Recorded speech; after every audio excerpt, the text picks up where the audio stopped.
Welcome back, guys. So in this lesson, we want to look at the semantic tags in HTML. All right.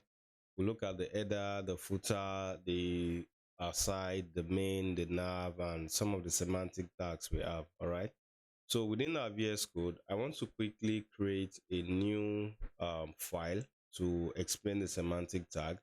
But before that, I'm going to rename this to index underscore. So remember, index.html is the entry point. So because I want my live servers to still read index.html, I don't want it to read this other one. That's why I'm renaming it to have an underscore. So within this file, I'm going to create a boilerplate quickly, and then the title is going to be semantic tags. All right, very good. So the semantic tags in HTML are elements that clearly describe their meaning to both the browser and to the developer. They help the developer to kind of structure things well within the code. All right. So they improve SEO, they improve accessibility, and also code readability and structure. All right. In the last video, we saw how we could use div to group um, items that are related. Now, the semantic tags help us to reduce the numbers of div we have. Imagine if all our code we are just having div from the top to the bottom. It's going to be very hard to tell if this is the header section of the website, if this is the footer. So the semantic tags allow us to overcome that problem. All right. So just going to create a kind of a very small project here using semantic tags. So let's say we want to build a website. We're going to have the header section of the website. We're going to have the main section and then the footer. So within the body, I'm going to have a header tag. So this header tag is going to hold the logo and the navigation. So I can say H1, and then this is going to say my logo. Now, instead of using the div tag, I've used an header tag. Okay. So now everybody that will read this code knows that everything inside of this place is the header section of the website. Now I can also use another semantic tag called nav. So instead of using div, I could use a nav, and then within the nav means navigations. Everybody knows these are the navigations of this website. So I can have an anchor tag. It's not going anywhere. So I'm going to say the hashed sign, and then the browser is going to print home. We can have another one, hash sign. The browser is going to say about. So let's have one. The browser is going to say contact. So if we go back to the browser, I mean it's without CSS. Okay, good. So this is the reason. It was because I renamed that file. I need to stop my live server and start it again. So you see why it's important to name your file as index.html. All right. So I need to go back to my VS Code, stop my live server, and then just start it up again. So this should now work. All right. So everybody knows that this is the header of our website. We have the logo and then the navigation. Of course, with CSS, we're going to make it look beautiful. So let's go back.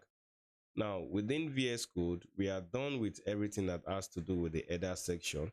So we can have the main body of the website. That is going to be inside of a semantic tag called main. All right. So inside the semantic tag, we could also use an article.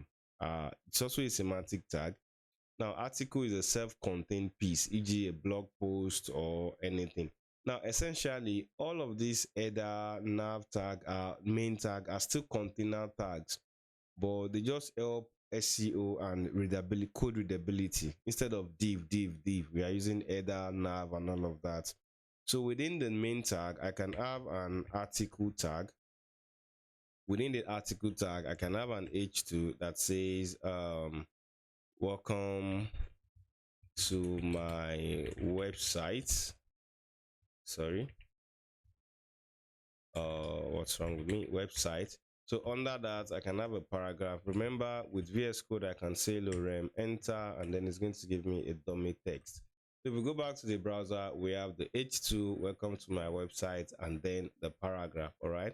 So still within the article, like if you go to a blog post, you'll probably see on the right side or on the left side, you see options to view related articles and all of that. So we can put something like that still within the main section inside of an semantic tag called aside. Okay, so the aside tag basically just say this, everything inside of this tag is what is on the side, either left or right side of the web page. So within the aside, we could have an h3 that says related posts, sorry, post. Then we can have an ul tag. Remember, the ul tag needs to have an li as a child, and then this li can actually hold anything, can hold a paragraph, an anchor tag, but we want it to hold an anchor tag. This is not going anywhere. We're going to say html basics. Okay, so let's have another li, sorry, li. This li is also going to hold an anchor tag that's not going anywhere, and then we're going to say css styling. All right, so this is like the aside of our website. So if we go back to the browser, essentially everything is still going to be rendered from top to bottom on the left side, but with css we can make it look pretty much beautiful. All right, now this is just for code readability. If I pass this code on to another developer, they know that okay, from this point to this point is everything that has to do with the header. From this point to this point is everything that has to do with the main content of the website. And then I can go under the main and then have a footer tag, which is also a semantic tag. So I can just have a paragraph tag that says 2025 my blog, something like all rights reserved. All right, so if we go back, we have that. So this is the header section.